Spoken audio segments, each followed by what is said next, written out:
श्रीधाम वृंदावन भगवान श्री राधा कृष्ण का स्थान, जहाँ लाखों लोग जीवन के प्रेम, आनंद और शांति से परिचित होने के लिए आते हैं। मनुष्य का लक्ष्य केवल आनंद है। इस संसार में मनुष्य जितने भी विचार, कर्म करता है, वो शुभ हो या अशुभ हो, सही हो या गलत हो, अच्छा हो या बुरा हो, पर उसकी चाहत सदा आनंद होती है। आप कभी भी किसी से पूछेंगे, चोर से भी, क्रिमिनल से भी, तुमने ये क्यों किया? तो बोलेगा, मुझे आनंद मिला या आनंद प्राप्त करने के लिए किया। ये धन, ये पद प्राप्त करके मैं सोचता था कि मैं आनंदित हो जाऊंगा, इसलिए मैंने ये लॉ के विरुद्ध काम किया। जो साधन भजन करते हैं, पूजा पाठ, उपासना, आराधना, उनसे पूछोगे तुम क्यों करते हो, वो भी तुम्हें यही उत्तर देंगे। दोनों के उत्तर समान हैं और दोनों अपने जीवन के परम आनंद की उपलब्धि के लिए कार्य करते हैं। ये जीवन शाश्वत है, कभी मिटती नहीं है। जिन्हें ज्ञान है उन्हें ये बोध होता है कि उन्होंने शरीर बदले हैं। जो अबुद्ध होते हैं उन्हें मृत्यु का घोर कष्ट होता है और मृत्यु के भय के कारण ही वो जीवन में भयभीत रहते हैं। बहुत से लोग ऐसे हैं जो कहते हैं मुझे मृत्यु से भय नहीं लगता।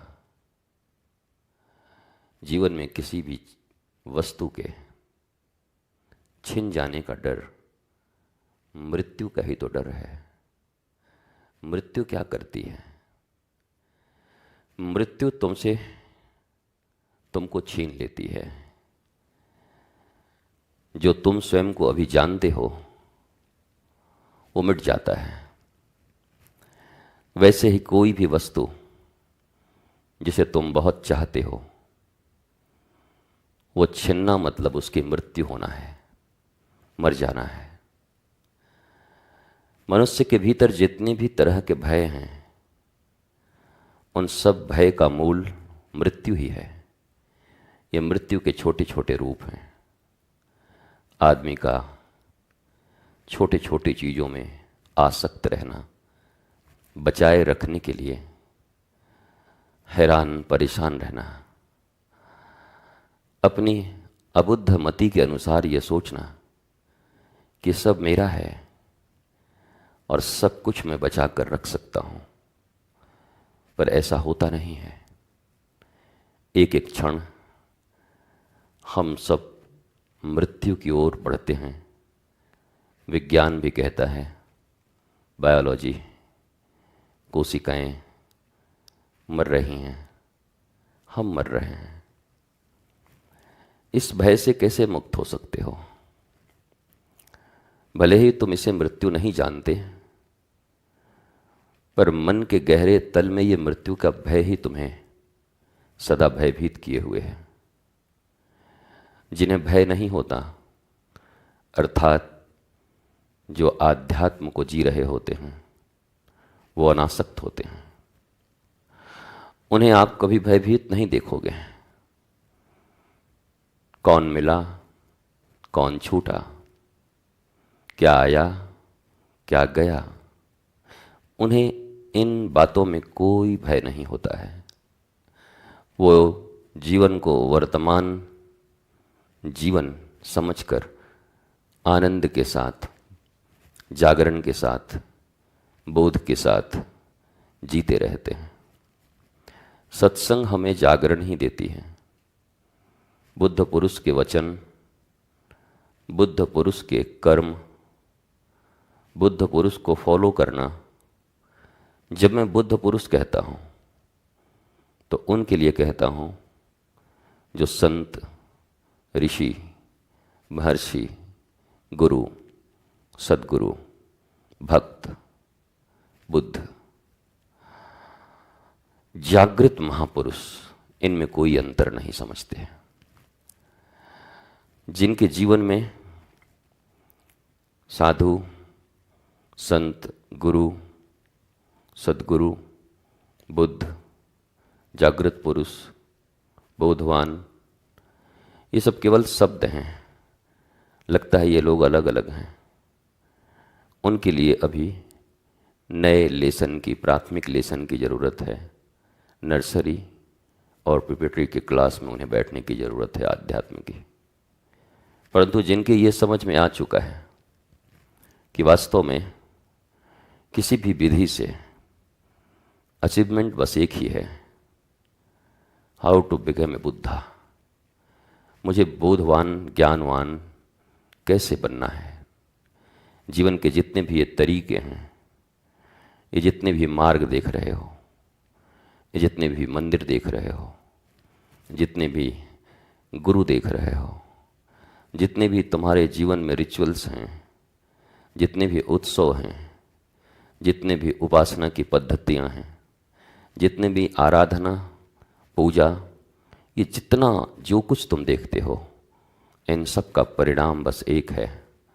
तुम बुद्ध हुए कि नहीं, तुम जागृत हुए कि नहीं, तुम जिन्हें महात्मा कहते हैं अर्थात उस आत्मा से परिचित हुए कि नहीं। नहीं हुए तो तुम्हारी ये सारी पूजाएं, आराधनाएं, तुम्हारा ये शारीरिक ड्रिल, व्यायाम सब व्यर्थ हुआ। भय में कोई अंतर ना आएगा। तुम्हारे लोभ, तुम्हारी आकांक्षाएं, लिप्साएं, ऐषणाएं ऐसे ही उफनती रहेंगी। तुम अशांत, दौड़ते, कूदते, फांदते, अपने जीवन में भयभीत होते अपने जीवन को नष्ट कर लोगे। इसलिए जब भी इनमें से कोई भी कर्म कर रहे होते हो तो चमड़ों पर ध्यान मत देना, कपड़ों पर ध्यान मत देना। ध्यान ये देना तुम्हारे भीतर के कपड़े रंग रहे हैं कि नहीं। तुम्हारी बुद्धि जो अभी अशुद्ध है, तुम्हारी मति जो अभी कुमति बन चुकी है, उसमें सुमति आने की कोई तैयारी हो रही है कि नहीं। और इसका टेस्ट भी तुम्हें ही करना होगा। यहाँ कोई दूसरा नहीं बैठा है जो तुम्हें बुद्ध होने का सर्टिफिकेट देगा। यहाँ कोई दूसरा नहीं बैठा है जो तुम्हें संत होने का सर्टिफिकेट देगा। ये सर्टिफिकेट देने वाले लोग बड़े भिखारी होते हैं। जिस तरीके से, जिस लोभ के कारण तुम्हें सर्टिफिकेट देते हैं, ये लोभी उस सर्टिफिकेट को अपने लोभ के कारण छीन भी लेते हैं। इसलिए इनके सर्टिफिकेट की कभी किसी बुद्ध पुरुष ने आज तक चिंता नहीं की। कभी भी, चाहे वो सतयुग हो, त्रेता हो, द्वापर हो या अभी कलिकाल, जितने भी महात्माओं के नाम सुनोगे, ऋषियों के नाम सुनोगे, भक्तों के नाम सुनोगे, उन्होंने कभी भी चिंता नहीं की। किसकी? किसी समाज की, किसी भी व्यक्ति की, किसी भी मनुष्य की। उनके जीवन में बस एक ही लक्ष्य, वो कितने आह्लादित हो रहे हैं, वो कितने निर्मल निर्भीक हो रहे हैं, वो कितने स्वस्थ। स्वस्थ शब्द का अर्थ केवल भौतिक तौर पर नहीं, मानसिक तौर पर भी। ऐसे तो आप सब भी जानते ही हैं कि स्वास्थ्य 2 तरीके से खराब होता है, यद्यपि ये 3 तरीके का है, लेकिन साधारण मनुष्यों को बस 2 ही तरीके मालूम हैं, एक शारीरिक स्वास्थ्य, एक मानसिक स्वास्थ्य। आधी से ज़्यादा दुनिया मानसिक रूप से पागलों की तरह जी रही है। बचे खुचे जो हैं, शारीरिक रोग उनके जीवन में इतने हैं कि वो भी मानसिक रोग की तरफ ढल जा रहे हैं। दुश्चिंताएं उन्हें घेर ले रही हैं। दैहिक, दैविक, भौतिक तापा, 3 तरह के ताप, 3 तरह की अस्वस्थता की बातें आध्यात्म, स्पिरिचुअलिटी, धर्म में की गई हैं। आप जब कभी भी इन सब क्रियाकर्मों में, जो क्रियाकर्म अभी आप कर रहे हैं धर्म संबंधित, जिन्हें आप धर्म समझते हैं, उसे करते समय थोड़े अवेयर रहिए। क्या ये करने से आपके भय बढ़ रहे हैं, लोभ बढ़ रहे हैं, आपके भीतर क्षोभ बढ़ रहा है, आपके भीतर और अबुद्धता बढ़ रही है, अशांति बढ़ रही है, तो आप समझ लें आपके रास्ते ठीक नहीं हैं। क्योंकि हनुमान जी जब लंका की ओर जा रहे हैं, अशांति के सारे कारण उनके जीवन में मौजूद हैं। दूर से देखने में लगता है कि अच्छा खासा आदमी था, बढ़िया व्यक्ति था, लेकिन राम जी के चक्कर में पड़ के बेचारे ये भी अशांत हो गए। बताओ कितनी तकलीफ इनको हो रही है। परंतु उनके भीतर कोई अशांति नहीं है, वो परम शांत हैं, आनंदित हैं, आह्लादित हैं। एक ही लक्ष्य है जीवन में, सीता की खोज। सीता अर्थात शांति, सीता अर्थात भक्ति।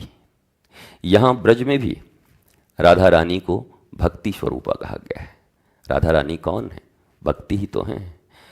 इसी के लिए तो ये भजन बनाया गया है, राधे राधे जपो चले आएंगे बिहारी। बोला राधे पहले आएंगी, बाद में बिहारी आएंगे। राधे का नाम आते ही बिहारी का आना मस्ट है, वो रुक नहीं सकते। ये कहाँ से उद्धृत है? ये भगवान के उस विरध, उस वचन पर उद्धृत है जहाँ भगवान ये कहते हैं, अहम भक्त पराधीनो हिव स्वतंत्र इव द्विजा। श्री राधा कौन है? श्री राधा भक्ति हैं। तुम्हारे हृदय में जब उनकी उत्पत्ति होती है तो कृष्ण ना आए ऐसा हो ही नहीं सकता, और राधा की उत्पत्ति हुए बिना कृष्ण आ जाए ऐसा हो ही नहीं सकता। इसलिए श्री राधा की इतनी महिमा है। राधा की उत्पत्ति हुए बिना, राधा जी के हृदय में आए बिना श्री कृष्ण के आने की कोई संभावना नहीं है, और राधा जी के आ जाने के बाद श्री कृष्ण नहीं आए इसकी कोई संभावना दूर दूर तक नहीं है। हमें प्रयत्न किसके लिए करना है? कृष्ण के लिए या श्री राधा के लिए? कई बार इस बात पे भी बड़ी बहस हो जाती है, श्री राधा जी पहले क्यों? बस इतनी सी बात है जीवन में। तुम्हारे जीवन में भक्ति की पराकाष्ठा होगी तो श्री कृष्ण आनंद स्वरूप तुम्हारे हृदय में यूं ही प्रकटित हो जाएंगे। बाध्य हैं भगवान, एक ही जगह पर बाध्य हैं भगवान, एक ही जगह पर मजबूर शब्द का प्रयोग कर सकते हो, वो भी मजबूर हैं। भगवान एक ही जगह पर अधीन हैं, अर्थात वो भी किसी के अंडर में हैं, वो भी किसी के कर्मचारी हैं। कहाँ? बोला भक्तों के। भक्त जो कहेगा उनको करना पड़ेगा। भक्ति के सामने आना उनकी मजबूरी है। आप न भी चाहो उनको आना ही पड़ेगा। इसलिए आप जीवन में वो सारे कर्म, वो सारे विचार लाएं जिससे आपकी भक्ति वर्धित हो, संवर्धित हो, भक्ति बढ़े। भक्ति शब्द का अर्थ जीवन में कई बार हमने आपसे चर्चा की है। भक्ति का अर्थ हमने आपसे कहा ही है। सभी फोटो लेते हैं, सभी कुछ न कुछ ले करके माला पहन के कहते हैं मैं शिव जी का, मैं राम जी का, मैं कृष्ण जी का, मैं राधा रानी का, मैं काली माँ का। बांट लिया है लोगों ने, हम इनके भक्त हैं, और बड़े दावे से कहते हैं मैं इनका भक्त हूं। और कभी कभी इनके कानों में जब ये बात पहुंचती है तो डायरी निकलवाते हैं, देखो तो ये नीचे से क्लेम कर रहा है कि मेरा भक्त है, इसका कहीं नाम है कि नहीं? तो डायरी में उसका कहीं नाम ही नहीं होता। बोले तो बिल्कुल नहीं है। बोला ये तो पूरा भीतर नीचे पूरा हंगामा मचाए हुए चारों तरफ घूम रहा है, कह रहा है हम भक्त हैं। बोला भक्ति में तो उसका दूर दूर तक नाम नहीं है, ये कहाँ से आया है? ये पक्का फ्रॉड आदमी है। तो बोला अच्छा, इसने तो घोषित कर रखा है मैं भक्त हूँ। तो भक्ति भी घोषित हमने अपने ही मुख से कर रखी है। मैं रोज इस बात पर एक बार कहता हूँ, बड़े अच्छे तुम हो, परीक्षा भी खुद देते हो और जांच भी खुद कर लेते हो और ग्रेडेशन भी खुद कर लेते हो कि महाराज जी 99% नंबर लाया। उन्होंने कहा कहाँ से एग्ज़ाम दिए? बोला खुद एग्ज़ाम दिया और खुद मैंने अपने कॉपी को अपने ही जांचा और अपने आप को 99% दे करके मैं टॉप करा लिया हूँ। वो तो सब करा लेंगे। तुम्हें ही जांच करना हो तो तुम खुद को टॉप करा लो, किसी और को दो जो जांच करने योग्य है। वैसे ही भक्ति की उद्घोषणा भक्त कभी नहीं करते। भक्ति का पहला लक्षण है भक्त को लगता है मैं कुछ नहीं हूं, मैंने कुछ किया ही नहीं। क्या भगवान इस जीवन में मुझे भक्ति भी मिलेगी? क्या भक्ति का अर्थ भी मैं समझ पाऊंगा? भक्त होना तो दूर की बात है, क्या भक्त का अर्थ भी समझ पाऊंगा? क्या जीवन भर, जीवन के अंतिम क्षण तक भी भक्ति मुझे प्राप्त होगी? ऐसी बातें जिनके हृदय में हो वहां भक्ति का प्रादुर्भाव हो चुका है, वहां भक्त आ चुका है, वहां भक्ति प्रारंभ हो चुकी है। क्योंकि वहां घोषित अहंकार नहीं है मैं भक्त हूं। और जिसने स्वयं ही घोषित कर दिया हो हमारी भक्ति को आप ललकार रहे हैं, हमारी भक्ति को आप चैलेंज कर रहे हैं, ये लोग दूर दूर तक भक्ति इत्यादि से इनका कोई मतलब नहीं है। ये पापी पेट का सवाल वाले लोग हैं, पेट पोस रहे हैं।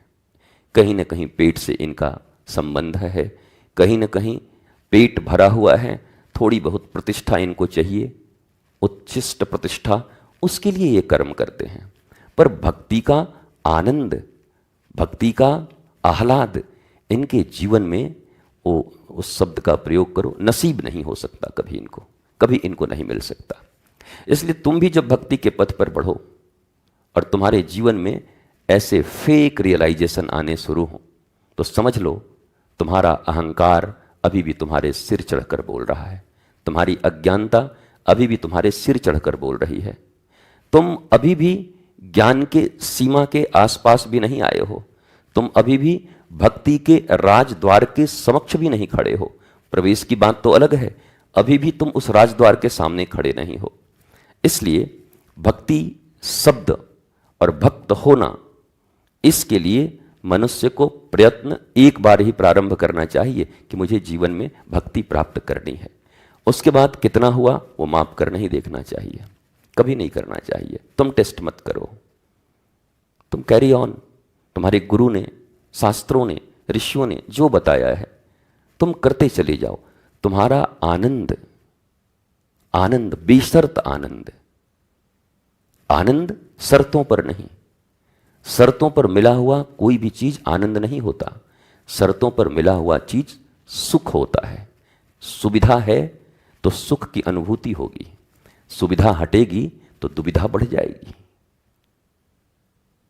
तो सुविधाओं के आधार पर कभी कभी जो सुख की अनुभूति होती है तो मनुष्य क्या कहता है, अब हमको भक्ति का कुछ आनंद मिल रहा है।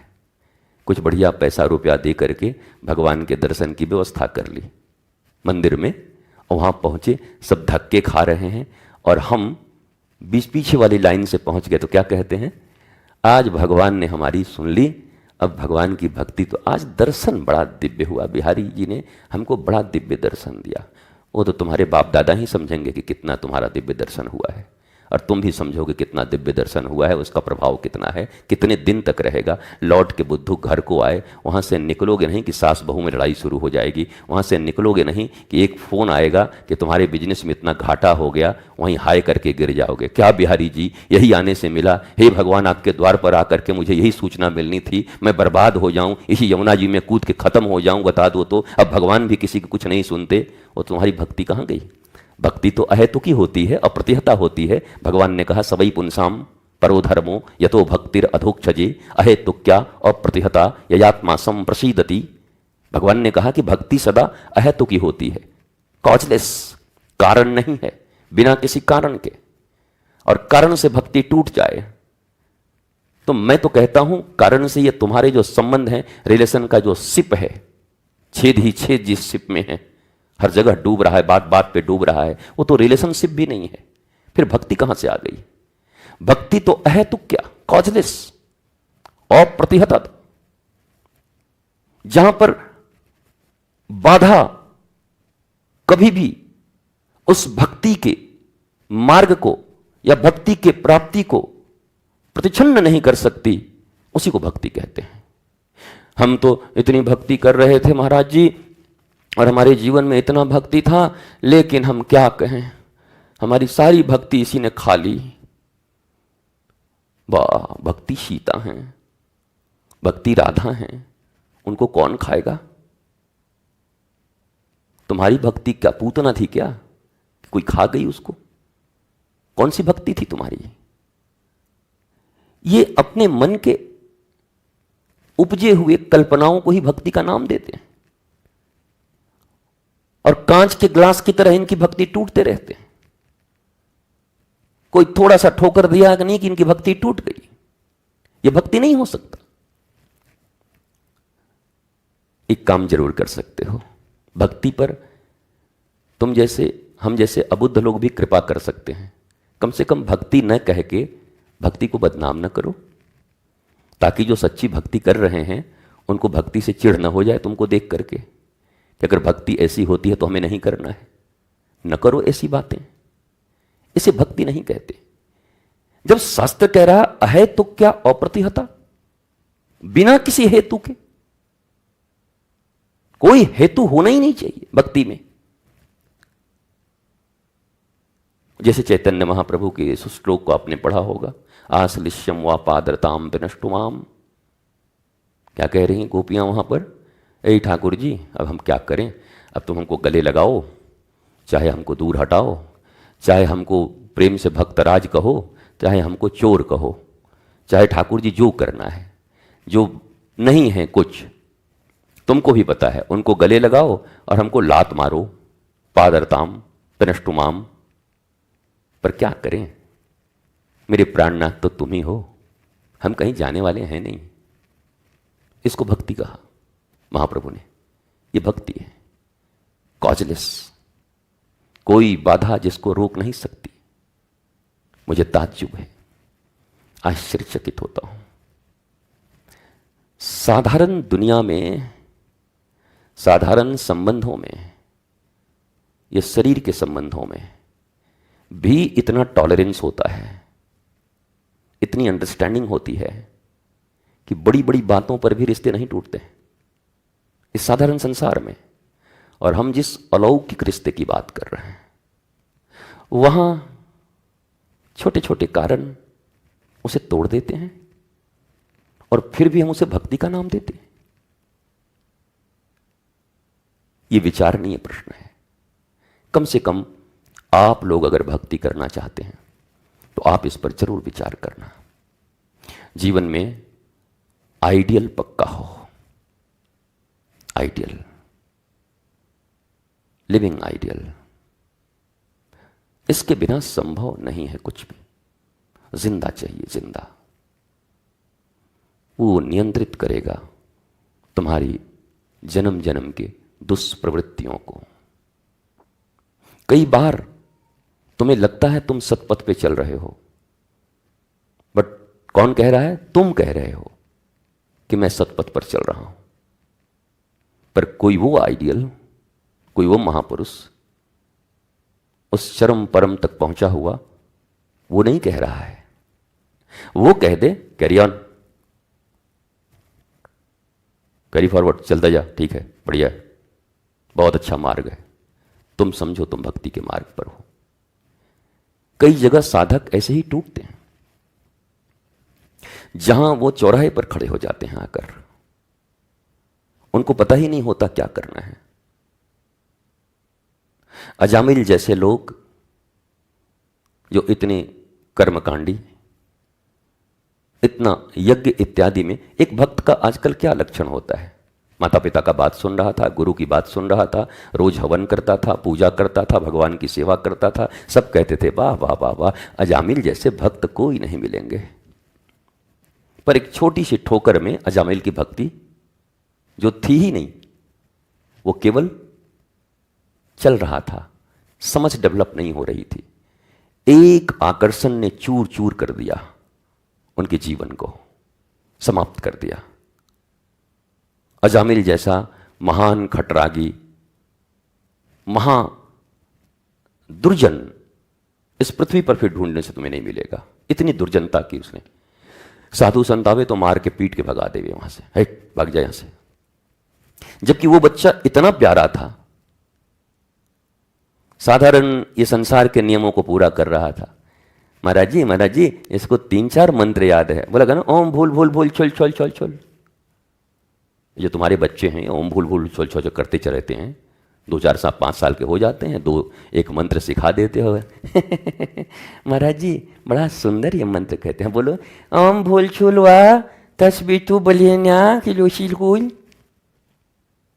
अब मजबूरी है महापुरुष की। बहुत अच्छी बहुत अच्छे बेटे, जाओ ले जाओ। उनको भी पता है अगले 10 साल में क्या करने वाला है, इसकी क्या गति होने वाली है। अब फिर इसके माँ बाप इसको लेकर के आके कहेंगे महाराज जी महा उदंड निकल गया, इसने माँ बाप का जीना हराम कर दिया। कहाँ गया वो भूल भूल छुल छुल छुल, ओम भूल भूल छुल छुल छुल, कहाँ गया? इसको भक्ति समझते हो? ये तोतला कुछ भाषा बोले उसको भक्ति समझ लिया बच्चे का।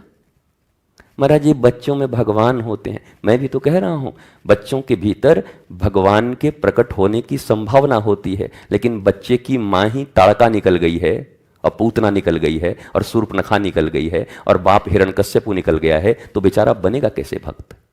मैं भी कह रहा हूं बच्चों में भगवान उपस्थित होने की पूर्ण संभावनाएं हैं। बच्चे भगवान नहीं हैं, उन बच्चों के भीतर भगवान के प्रकट होने की पूर्ण संभावना है, क्योंकि वो परमहंस जैसे हैं। उनके भीतर अभी बहुत सारी वो दुष्प्रवृत्तियां जो एक उम्र होने के बाद तुम्हारे भीतर छल कपट लोभ पाखंड के रूप में प्रविष्ट होगा, वो उनके भीतर नहीं है। वो सारी चीजें जो श्री राम जी कहते हैं निर्मल मन जन सो मोहि पावा, वो सब उसके भीतर है। उसका मन निर्बल है, छोटा बच्चा है, निर्बल मन।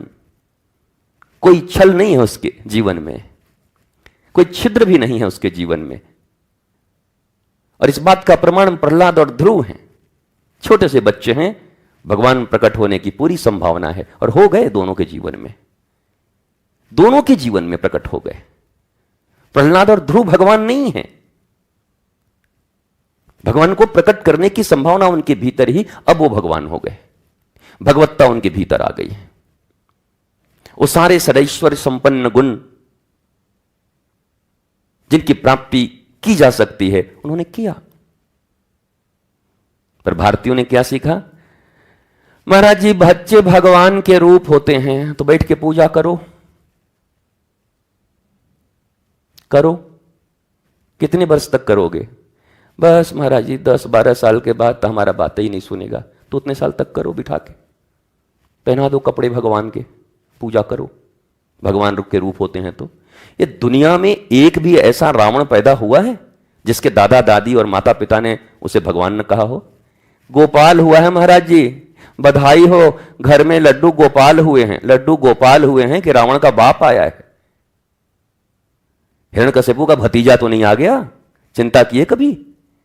कहीं ताटका और पूतना तो सामने नहीं पैदा हो गई? थाली बजवाई दिए, लड्डू बजवाई दिया, दीपक दिखवाई दिया। और ये घोषणा करने वाले कौन लोग हैं? महाआसक्त दादा, महाआसक्त दादी, महाअज्ञानी मां और महाघोर अज्ञानी बाप, ये घोषणा कर रहे हैं। और बगल में उससे भी बड़ा अज्ञानी उसका पड़ोसी, और इससे भी अज्ञानी उसकी बुआ, और उससे भी अज्ञानी उसकी मौसी। एकदम तेरा बेटा एकदम गोपाल है रे, हाँ तुम्हारा वाला बालराम है, श्री कृष्ण के बड़े भाई, पूजा होगी उनकी अभी। ये कैसे लोग हैं? ये कहां के लोग हैं? ये हर जगह भगवत्ता को प्रकट करने की बजाय भगवान को एक कार्टून की तरह देख करके, उनको सजा करके 2 दिन के लिए भगवान का दर्शन उसमें। कभी उनमें भगवत्ता प्रकट करने के लिए ध्रुव की माता ने जो किया और प्रहलाद की माता ने जो किया, वो करने को तुम राजी हो? वो किया तुमने?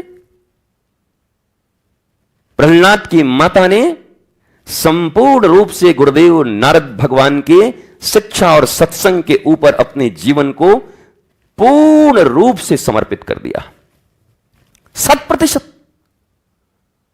और तब जाकर प्रहलाद में भगवत्ता उत्पन्न हुई। तब प्रहलाद भगवत स्वरूप हो गए।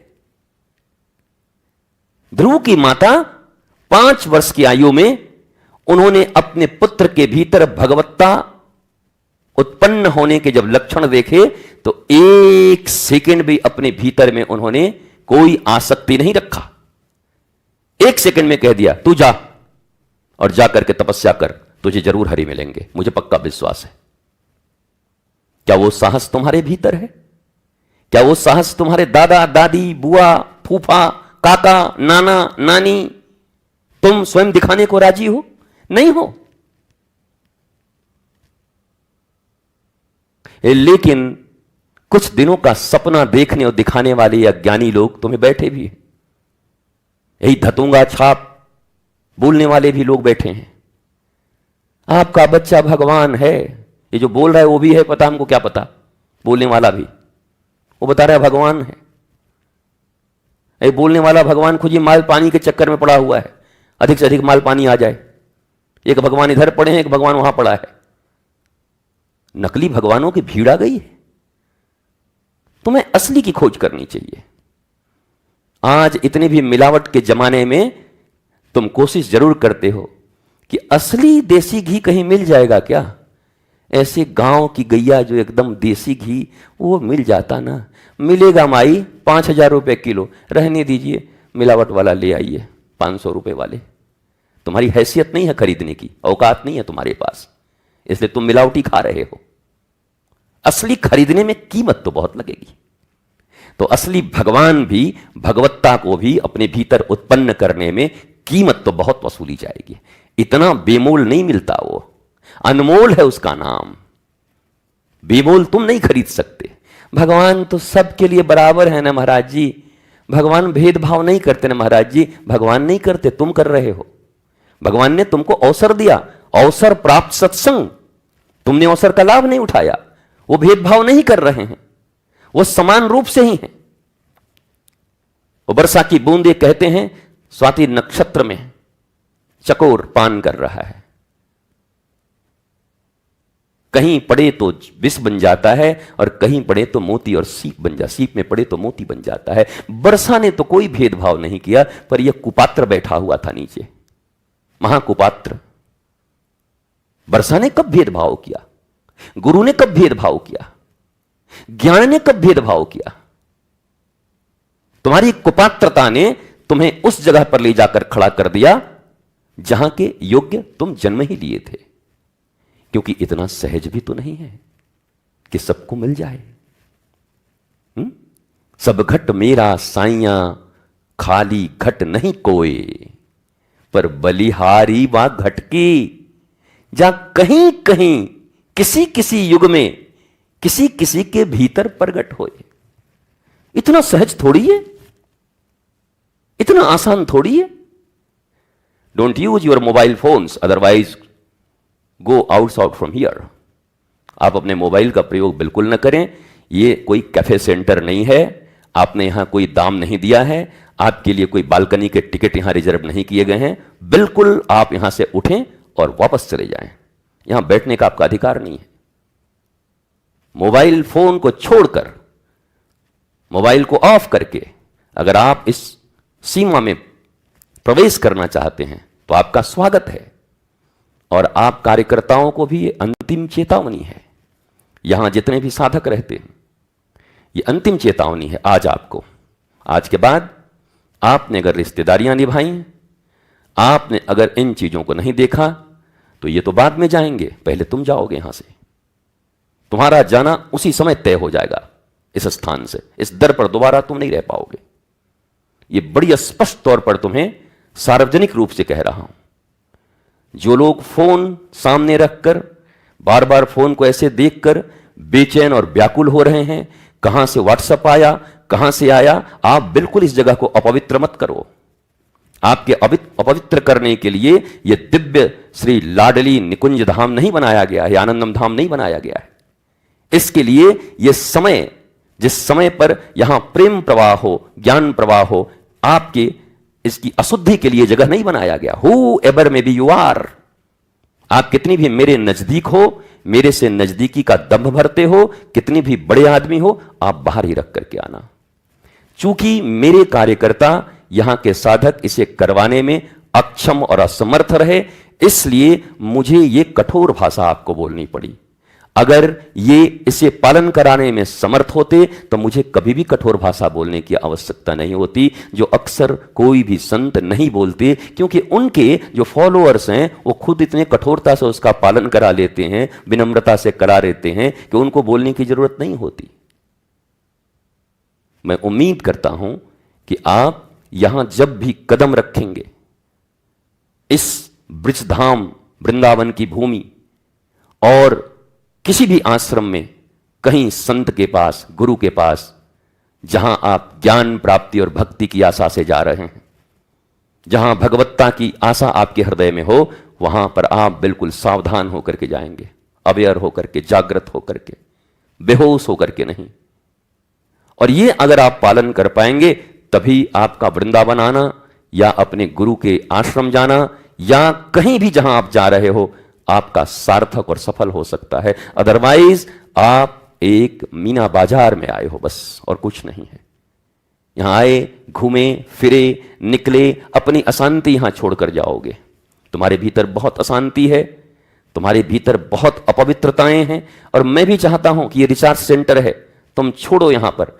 इसलिए तो ये जगह बना है कि तुम्हारी अपवित्रता कम हो, तुम्हारी अशांति कम हो, तुम्हारे भीतर में जो हडल्स हैं, बहुत सारे बाधाएं हैं, वो बाधाएं दूर हों और तुम उतने नजदीक पहुंच सको अपनी शांति, अपनी आत्मा के, अपने जागरण, अपने आह्लाद, अपने प्रेम, अपने आनंद के, जिन्हें तुम राधा और कृष्ण कहते हो।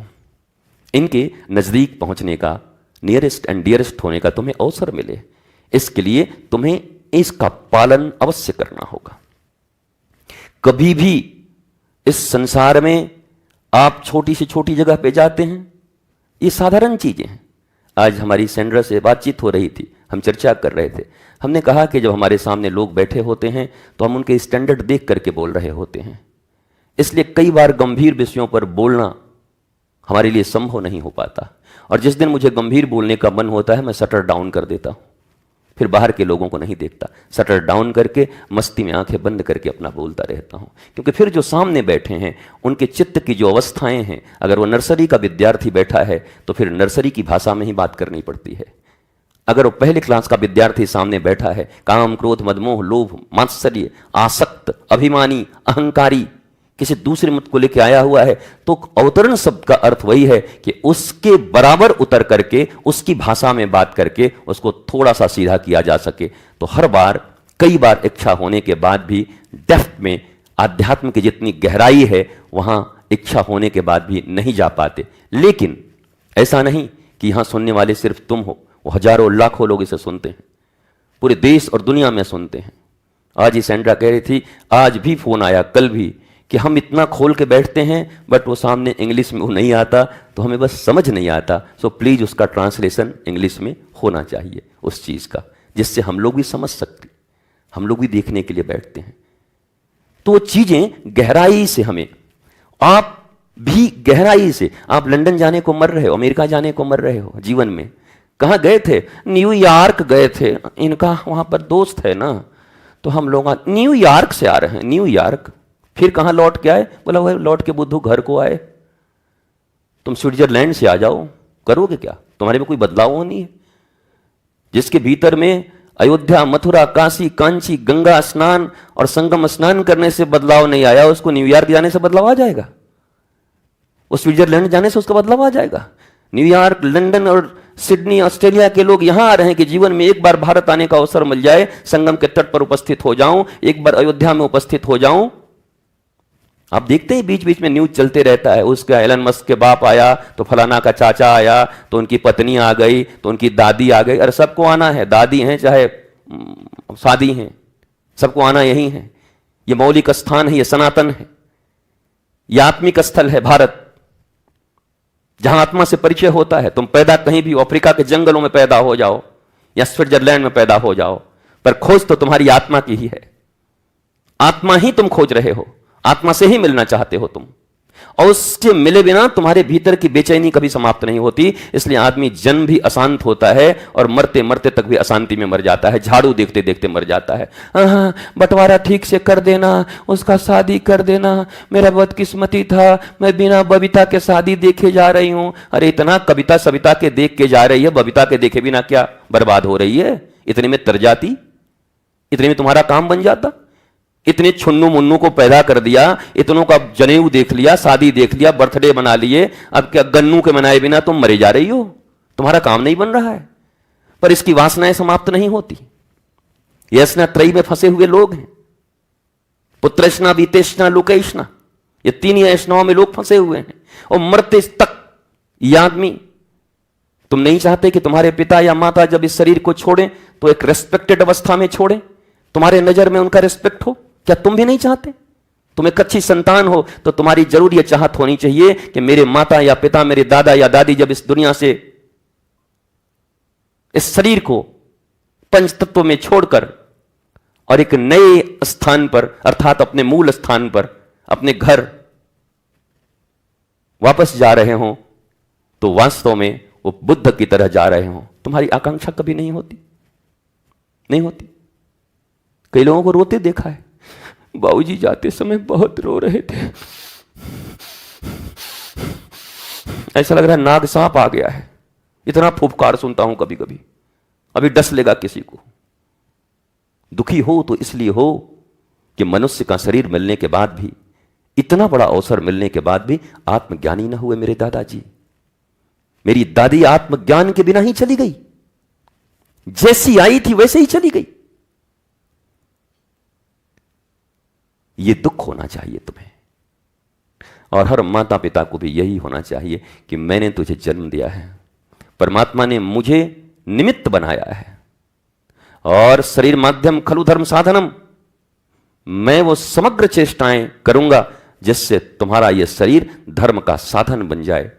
आध्यात्म को अचीव करने वाले तुम इस पृथ्वी पर गिने चुने हुए लोगों में तुम्हारा नाम हो, और तुम यहां से जीते जी भी आनंदित रहो, और विदा भी हो रहे हो तो तुम ब्लिसफुल होकर विदा हो रहे हो। क्या यह तुम्हारा कर्तव्य नहीं है? तुम तो जीवन में ही आनंद नहीं दे पा रहे हो, घड़ी दो घड़ी आनंद नहीं दे पा रहे हो। रोज उसके पास समस्याएं, रोज डिप्रेशन, रोज तुम जाकर के सुलझा रहे हो। उसकी ननद के भाई के चाचा ने ऐसे बोल दिया तो हम गए थे, और जाके पकड़ के बाल ऐसे घुमाए, हम बोले हम ऐसा मुकदमा करेंगे ना कि जिंदगी तुम्हारा खराब हो जाएगा। वाह रे वाह रे, सुख देने गए हैं ये। अरे ज्ञान दे दो, सनातन से जोड़ दो, इस स्पिरिचुअलिटी से जोड़ दो। जितनी भी चीजें आएंगी वो सेल्फ उसको सॉल्व करता जाएगा। अभी बहुत सारे युद्ध चल रहे हैं ना विश्व में, रसिया, यूक्रेन, इजराइल, ईरान, ये सब जितने भी युद्ध चल रहे हैं। अभी कुछ दिन पहले पाकिस्तान को भी 2-4 थप्पड़ लगाए हैं भारत ने, आपने वो भी देखा है थोड़ी सी, वो सब आपने देखा है ना। उसमें क्या है, एक इजराइल के बारे में क्या कहा जाता है, आयरन डोम, मतलब मिसाइल हो, बॉम्ब हो, कोई भी चीजें हो, उन्होंने ऐसी रक्षा प्रणाली विकसित की है कि उसके आकाश को कोई भेद नहीं सकता। आयरन डोम बोलते हैं उसको। जो अपने यहाँ S-400 था, और उसके नीचे और ये सब चीजें थी जो ड्रोन और इत्यादि को इंटरसेप्ट करते थे, ऊपर ऊपर ही समाप्त कर देते थे। आप अभी देख रहे होंगे, दिन रात यही चल रहा है। तो आप भी अपने बच्चों को ये सब तकनीक क्यों नहीं देते हैं कि बाहर के कोई मिसाइल उनके ऊपर असर न कर पाए? आयरन डोम क्यों नहीं बना देते अपने बच्चों का? क्यों नहीं ऐसी विचार बना देते उनके? क्यों नहीं उनके भीतर में, उनके जन्म के बाद से तुम्हारे पास सारे अवसर उपलब्ध होते हैं, कच्चे मिट्टी की तरह, कच्चे बांस की तरह, गीले मिट्टी की तरह। तुमने क्यों नहीं बनाया उनको? हम क्या करें गुरुजी, हम खुदे नहीं हैं, तो हम पर तो चुटपुटिया बम लग जाता है, हम कहां से वो वाला मिसाइल रोकें? हमको तो कोई बोल दे तो हम आग बबूला हो जाते हैं। तो बेटा कैसा निकला है, वो तो खाली बिना बोले ही ये सोच के कि तू बोलने वाला था क्या, मैं बहुत नाराज हूं तेरे से। मां बाप कैसे हैं? मां बाप ने कहा कोई बोल दे तो हम आग बबूला हो जाते हैं। तो अब नाग का बेटा नागई तो होगा, एडवांस नाग, नागिन। तो वो कैसा निकला? बोला वो तो ऐसा है कि वो तो बिना बोले ही लड़ जाता है कि तुम्हारे मन में ऐसा चल रहा है, मेरे को समझ आ रहा है, लग रहा है, मेरे बारे में ऐसा सोच रहे हो। एक कदम और आगे निकला, पैर में चाकी बांध के हिरना कूदा होए, लाल बुझक्कड़ बूझ गया बूझ सका ना कोई। ऐसे ऐसे लोग जन्म दे रहे हैं हम, ऐसे ऐसे लोग हैं। आप जरूर मेरे बारे में गलत सोच रहे हैं। वाह रे भगवान, साक्षात आपका दर्शन करें, इतना समझने लगे हो। जो अपने मन को न समझ पाया और दूसरे के मन को समझ रहा है। हम कैसे निरे मूर्ख लोग हैं। अक्सर हमारी जिंदगी इसी में उलझी हुई होती है। उन्होंने क्या सोचा, हम सोचे कि ज्यादातर लड़ाई देखना घरों में क्या बोला, हम सोचे कि काहे सोचा भाई, अपने भोथरे दिमाग से काहे इतना सोच रहा है। एक नंबर का भोथरा दिमाग है, भोथरे मन है, अशुद्ध मन है, कुमति है। मैंने जितनों को देखा है, तेरा लक्षण ठीक नहीं दिखाई पड़ रहा, तू ऐसा कैसे कर लिया। जब आप ऐसे हुआ हो ना, तो हम सोचे कि बस ये हम सोचे कि बहुत खतरनाक है। काहे सोचे, क्यों सोचे, अभी सोचने के लायक नहीं थे। सोचने से पहले सोचो मत, वो तकनीक नहीं है तुम्हारे पास। सोचने का तकनीक तो पैदा करो, पहले टेक्नोलॉजी तो लाओ, जिससे वो आकाश तुम्हारा सुरक्षित हो सके। इस आकाश को ऑरा बोलते हैं, ऑरा बोलते हैं ना। इसका ऑरा बड़ा अद्भुत है, एकदम बड़े शानदार ऑरे के मालिक हैं ये। ऐसा लगता है, आपने देखा नहीं, हमारे जो भगवान होते हैं, जो डिटीज होते हैं, उनके पीछे ऐसे चक्र लगा रहता है और ऐसे ऐसे रेज निकलते रहते हैं, ऐसे ऐसे ऐसे ऐसे घूमता रहता है, ऐसे ऐसे। फिर कई बाबा लोग भी नकली ऐसे पीछे लगवा करके अपना और ऐसे रेज निकालते रहते हैं कि जैसे निकल रहा है। अरे ओरिजिनल निकाल, वो चक्र थोड़ी ही निकालने का। वो कई सबको देखो, जिसको देखो ऐसे करके आशीर्वाद हम कि ठीक है, उंगली थोड़ा और 90 डिग्री पर रखो, कहीं गड़बड़ ना हो जाए। क्या निकल रहा है इससे? तुम्हारे भीतर जो होगा वही तो निकल रहा होगा। काम क्रोध मद मोह लोभ मात्सर्य, बैठे ऐसे करके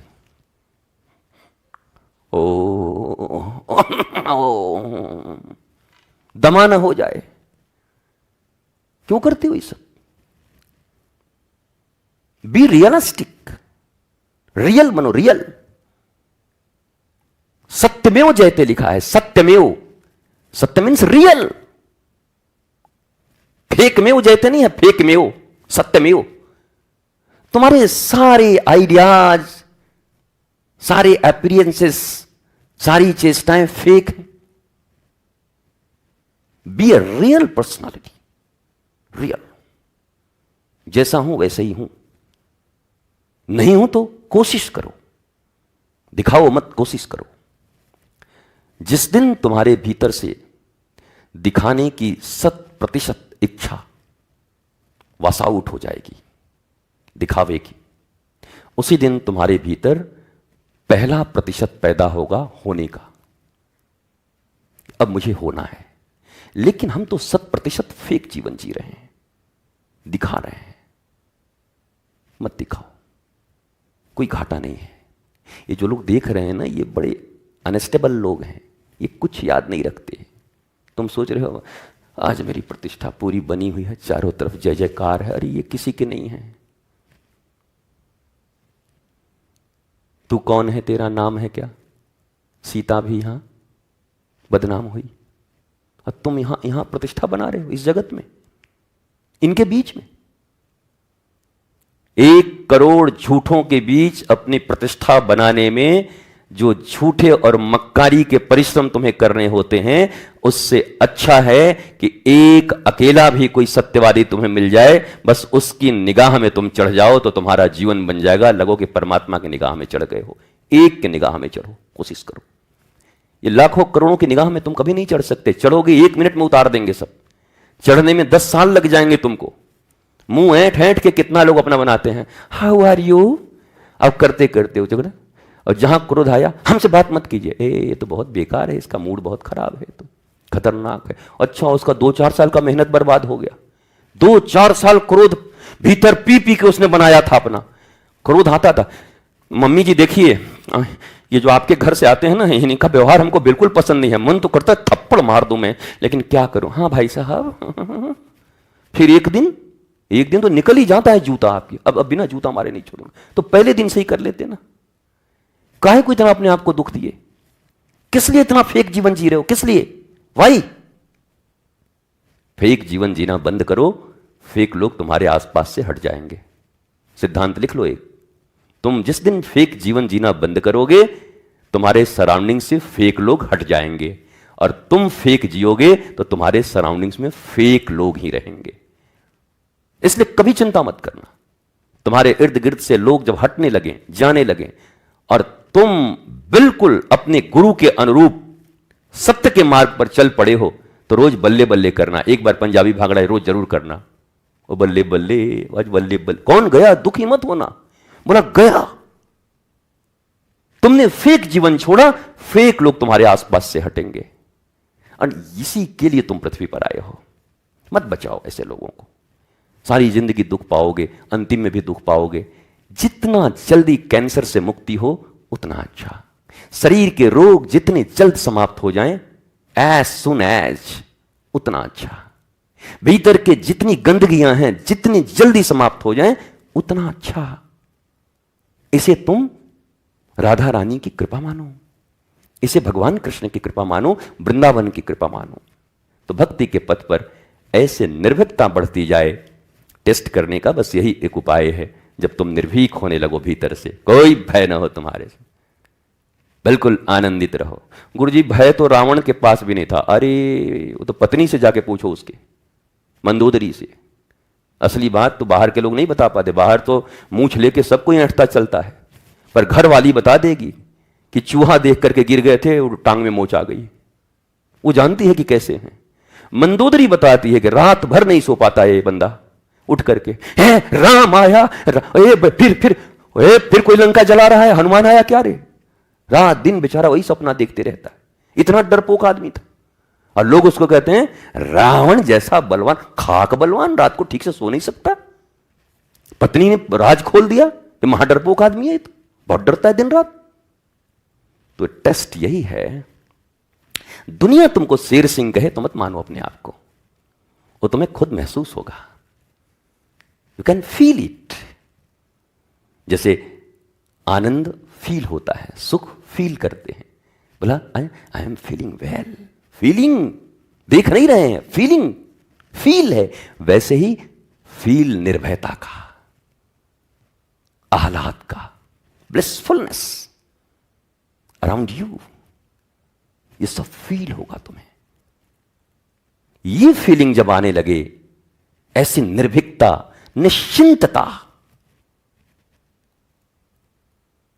कभी तो हलवा पूड़ी, कभी चना चबेना, कभी महिला बीचा, कभी यमुना तीरा जी, ऐसी निश्चिंतता जब तुम्हें मिलने लगे, समथिंग हैपनिंग बेटर, कुछ अच्छा हो रहा है, बिल्कुल हाँ अच्छा हो रहा है, अब अच्छा हो रहा है। You can test yourself, ये इतना टेस्ट कर सकते हो। शांत कितने हो, आनंदित कितने हो, ईर्ष्या की मात्रा क्या है जीवन में भी, जलते कितने हो, जेलस कितनी है, कितनी जल्दी अट्रैक्ट होते हो कहीं पर, या चीजों को जानने का प्रयत्न करते हो। अच्छा बहुत मेरी इंद्रियां अट्रैक्ट हो रही हैं, जरा इसके सत्य को समझें तो। What is truth behind this, इसके पीछे का सच क्या है। इसे बोलते हैं आध्यात्म जिज्ञासु। हर चीज के पीछे सत्य ढूंढता है जो, और हर चीज के पीछे मेरा बन जाए, अपना हो जाए, शंका हो गया, मेरा नहीं है, ये सब लोग अज्ञानी हैं। इनके संग धीरे धीरे जीवन में कम करिए, और ऐसे लोगों के संग धीरे धीरे बढ़ाइए, जिनको कहते हैं ना ये दिल से निर्भीक हैं भाई, अद्भुत आदमी हैं, इनको कोई भय ही नहीं लगता, ये तो खुश रहते हैं, इनको कैसी भी कोई भी न्यूज़ सुना तो ये खुश रहते हैं। बोला ईश्वर कृपा, मेरे राधा रानी की कृपा, भगवान की कृपा, ऐसा ही है अभी। तो ये जो पीपल है ना, ये जो ऑरा वाले पीपल, इनके और आयरन डोम जिनके बने हुए हैं, इजराइल ने जैसा बनाया था, या जो अमेरिकन बेस में अपना अपना बना के रखे हैं, कतर वाले बेस में बना के अमेरिका ने रखा था, 10-12 मिसाइल मारे लेकिन एक सिर्फ गिरा, 8-10 को तो ऊपर ही मामला खत्म कर दिया। तो तुम भी ऐसे आयरन डोम बनाओ अपने जीवन में। ये जो कामना के, वासना के, क्रोध के, लोभ के, मोह के, छली, कपटी, प्रपंची लोग अपने मिसाइल तुम्हारे ऊपर जब दागेंगे तो अपने आयरन डोम से उसको आकाश में ही खत्म कर दो। इधर से नजदीक बताने दो। ये आयरन डोम है और ये है अध्यात्म। This is real spirituality. ये है धर्म। और जितना मजबूत हो, जितना प्योर, एकदम प्योर, पवित्र, अपवित्र चीजें तुम्हें छू नहीं सकती। ये तंत्र इत्यादि, ये विद्या इत्यादि किसको लगता है? पता है, जो डरपोक लोग होते हैं, जो इधर उधर की विद्या में फंसे रहते हैं। एक ज्ञानी या भक्त जो पक्का है, उसके ऊपर किसी भी प्रकार की कोई बुरी विद्या कभी भी प्रयोग नहीं की जा सकती। उसका आयरन डोम इतना मजबूत है कि ये सब 1.5 रुपया का मिसाइल उस तक आते ही नहीं। आते के साथ ऐसे फुस हो जाते हैं, कुछ नहीं आता उसके पास। और ऐसे दुनिया में तुम्हें लोग आएंगे, इनको जो नजर ही लगती रहे दिन रात, इनको महाराज जी नजर लग गया। अरे क्या हो, छुई मुई हो क्या, नजर लग गया? तुम ईश्वर से प्रोटेक्टेड हो। ईश्वर हिज ऑल माइटी, सर्वशक्तिमान। और सर्वशक्तिमान से तुम्हारा संबंध है, उनके साथ तुम्हारा एग्रीमेंट है, वो तुम्हारे साथ खड़े हैं। बल्कि अब तो तुम्हारे भीतर ही प्रकट हो चुके हैं। सब घट मेरा साइया। अब यहां क्या काम करेगा कोई? तो भक्त के जीवन में ऐसी मस्ती आती है। कभी किसी भक्त को आपने देखा कि किसी ने बरगलाया हो, किसी ने बहलाया हो, किसी ने फुसलाया हो? ये सब अज्ञानियों की दशा है। बहलाने वाला भी अज्ञानी, बहलने वाला भी अज्ञानी। पर जरा भक्त के पास मौका नहीं है किसी को बहलाने फुसलाने का और मंथरा बनने का। और जो भक्त हैं उनके ऊपर मंथरा का प्रभाव नहीं पड़ता। जरा मंथरा का प्रभाव भरत जी के ऊपर पड़ा दो, जरा शत्रुघ्न जी के ऊपर पड़ा दो, मां के ऊपर पड़ गया, बेटों के ऊपर पड़वा दो। हालांकि मां होती है बड़ी, पद में तो मां बड़ी होती है। ए तेरी मां हूं, बड़ा शेर बनने आया है। तो मां तो फंस गई बेचारी, कई फंस गई, पर भरत जी को न फंसा पाई, शत्रुघ्न जी को न फंसा पाई। तो इससे यह प्रमाणित हुआ कि उम्र में भी बड़े होने से कुछ नहीं होता, रिश्तों में भी बड़े होने से कुछ नहीं होता। ज्ञान में और भक्ति में अगर तुम बड़े हो तो तुम प्रोटेक्टेड हो, तब तुम हैप्पी हो, ब्लिसफुल हो। अदरवाइज ये बड़कपन काम नहीं आएगी, ये एक्सटर्नल बड़कपन काम नहीं आएगा जो तुमने क्रिएटेड, समाज ने क्रिएटेड किया है, समाज ने जो तुम्हें प्रतिष्ठा दी है, ये काम नहीं आएगा। ये सब शीशे के ग्लास की तरह है, पल भर में टूटने वाले हैं। और इसके लिए मर रहे हो, इतने परेशान हैरान हो, कौन क्या बोलेगा? निश्चिंतता से आगे बढ़ो। श्री कृष्ण सदा तुम्हारे ऊपर अपना अनुग्रह बनाए हुए हैं, बस उस अनुग्रह को फील करो। किशोरी राधा रानी जो सभी संतों को, ब्रज ही नहीं इस पृथ्वी के किसी भी कोने में अगर कोई भक्ति को प्राप्त करना चाहता है तो किशोरी जी के अनुग्रह से ही कर सकता है। तो किशोरी जी के अनुग्रह कोई सीमा में थोड़ी बंधी है। ऐसा थोड़ी है कि पाकिस्तान में भी कोई बैठ करके भक्ति प्रारंभ कर दे और किशोरी जी कहेंगे नहीं भाई अब मैं भक्ति नहीं दूंगी, पहले इधर आ, चल बॉर्डर क्रॉस कर। वो पाकिस्तान में भी भक्ति कर सकता है जैसे हवा जा सकती है। पवन देव, हनुमान जी के पिताजी कौन है? पवन देव। जब पवन को ही नहीं कोई रोक सकता, बॉर्डर क्रॉस कर जा रहे हैं, सीधा निकल रहा है, यहां का हवा वहां, वहां का हवा यहां, यहां का वहां, तेहरान का लेबनान, लेबनान का सीरिया, सीरिया का अमेरिका, अमेरिका का रसिया। या हवा कोई रुका है आज तक? रुका है? आकाश रुका है? आकाश तत्व तो किससे रुका है? ये रुकता है जिसे हम अनंत कहते हैं। जरा सोचो, जिन ईश्वर को हमने अनंत कहा, अखंड कहा, असीम कहा, वो सीमाओं से बाहर है। इसलिए तो कहता हूं, वर्तमान परिप्रेक्ष्य में भी जो लोग ईश्वर के होने का दंभ भरते हैं कि मैं ईश्वर का हूं, उनके जीवन में भी धीरे धीरे सचमुच ईश्वर के करीब आकर विश्व को शांति का प्रयास करना चाहिए। विश्व को आनंद के मार्ग पर चलना चाहिए। सीमाओं की बैरिकेटिंग अपनी अक्षुण्णता बरकरार रखते हुए, पर सबसे बड़ी सीमा क्या है? मनुष्यता मुस्कुराती रहे, सच्चे लोग मुस्कुराते रहें। इविल डिविल का विनाश हर जगह होता है। श्री राम ने भी रावण का विनाश किया, श्री कृष्ण ने भी कंस का विनाश किया। लेकिन पहले धर्मवान तो बनो। तुम तो असीम हो, तुम तो अखंड हो, तुम तो अनंत हो, तुम तो सीमाओं से मुक्त हो, तुम्हारे हृदय में सबके लिए प्रेम हो। यही विश्व युद्ध से भी बचने का तरीका है। कोशिश तो किया ही जा सकता है, वरना बहुत मुश्किल है, बहुत कठिनाई है। हम भले आज टीवी पर बैठ के देख रहे हो, पर आपको नहीं पता कि ये युद्ध, ये मिसाइलें, ये बॉम्ब्स, ये इतना जो विनाश हो रहा है, क्या इसका ग्लोबल वार्मिंग पे कोई असर नहीं पड़ रहा होगा? ये सब ओजोन से लेके, ग्लेशियर से लेके, सब पृथ्वी धीरे धीरे विनाश की ओर अग्रसर है। तुम भले यहां बैठे हैं, टीवी पर देख रहे हैं, बढ़िया है महाराज जी, हम लोग बच गए, युद्ध नहीं हो रहा। अरे प्रभाव तो हम पर भी है। इस पृथ्वी पर तुम जहां भी हो, उसके ऊपर प्रभाव है उसका। तो समग्रता से प्रयत्न भी करने होंगे एक एक मनुष्य को, और यही होगा जब तुम्हारे आयरन डोम अच्छे बने होंगे, मजबूत बने होंगे। वहां नहीं आ सकता। इजराइल में तो गिर भी गया बहुत सारे मिसाइल आयरन डोम के बाद भी, पर जिस आयरन डोम की मैं बात कर रहा हूं, जिस भक्ति का, ज्ञान का, वहां नहीं आ सकता मिसाइल। फिर कोई कितना भी प्रयत्न करे।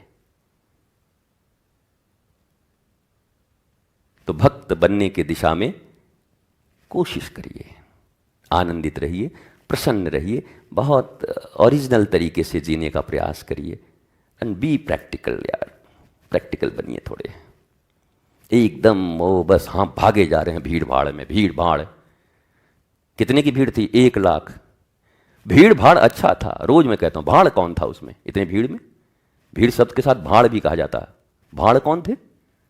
गुरुजी 1 लाख भीड़ भाड़ थी। हम की ठीक तो है, भीड़ तो कितनी थी हमको तो पता, भाड़ कौन थे बेटा? इतने भाड़ कहां से आए? भीड़ भाड़, ये भीड़ में भाड़ों की संख्या ज्यादा होती है।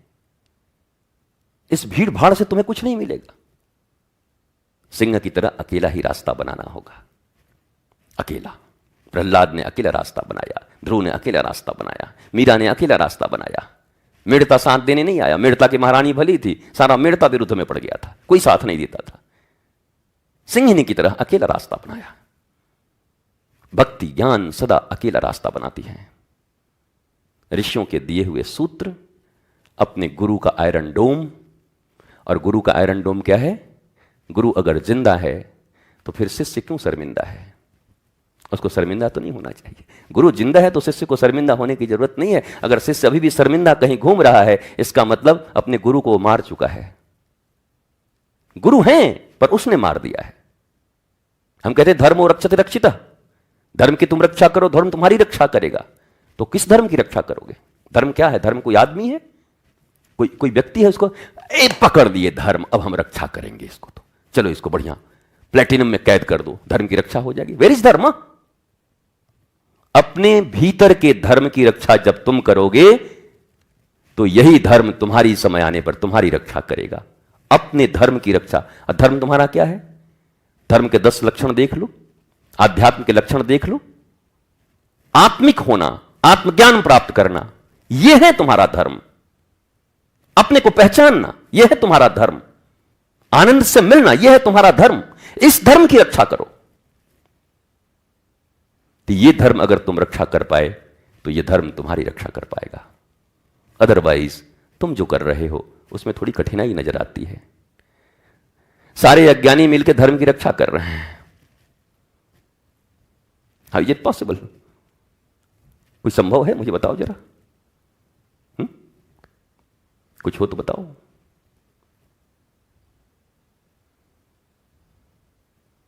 नहीं बता पा रहे? संभव नहीं है। आत्मज्ञानी बनो, स्लोली स्लोली। लक्ष्य अच्छा रखो, खुश रहो।